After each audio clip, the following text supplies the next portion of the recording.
Welcome back mga paps! Kwentuhan muna tayo. Western Conference Semifinals na sa pagitan ng napakainit na Minnesota Timberwolves kontra sa di matibag-tibag na Denver Nuggets. Kung magpe-predict tayo mga paps, sino sa tingin nyo sa dalawang kupunan na ito ang mananalo sa serye? Ang kupunan ng Denver Nuggets ay nagtapos sa pangalawang spot sa Western Conference with 57 wins at 25 losses. Samantalang ang Minnesota Timberwolves naman ay pumangatlong spot sa Western Conference with 56 wins at 26 losses. Isang panalo lang ang diferensya, tabla sana sila sa standings, no? Ibig sabihin ba mga paps, talagang dikit na dikit ang dalawang kuponan na ito in terms of regular season. Speaking of regular season mga paps, nagharap ang dalawang kuponan na ito ng 4 na beses. At sa 4 na beses na iyon mga paps, 2-2 ang naging kanilang standing. November 1 nakuha ng Minnesota ang panalo, tambak ang Denver. March 19 nakuha naman ng Denver ang panalo, 3 lang ang lamang. March 29 tambakol na naman ng Denver sa Minnesota.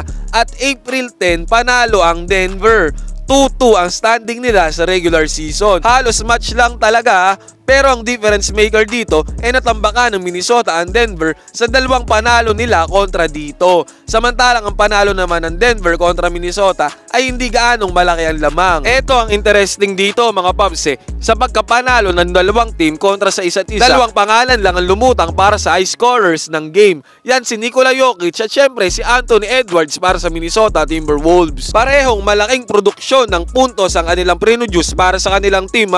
Hindi biro yung mga numbers na yan. In terms of team stats naman mga paps, pagkumparahin natin ang dalawang teams na ito. Kung usapang offensive rating, pang-16 ang Minnesota sa buong NBA with 115.6 offensive rating. Samantalang ang Denver Nuggets naman ay pang-5 sa buong NBA with 118.4 offensive rating. Malinaw pa sa clear mga paps na lamang ang Denver in terms of offensive rating noong regular season. In terms of defensive rating naman, ang Minnesota Timberwolves ay may 109 defensive rating at sila ang pinakang una sa lahat ng team sa buong NBA. Sila ang nangunguna dyan mga paps sa number 1, wala nang iba. Samantalang ang Denver naman ay mayroong defensive rating na 113, pang-8 sila sa buong NBA. Malaki ang diferensya ng Minnesota Timberwolves kontra sa Denver Nuggets in terms of defensive rating. Pang number 1 ba naman ang Timberwolves Ngayon magkakaalaman mga paps kung kaya bang pigilan ng Minnesota Timberwolves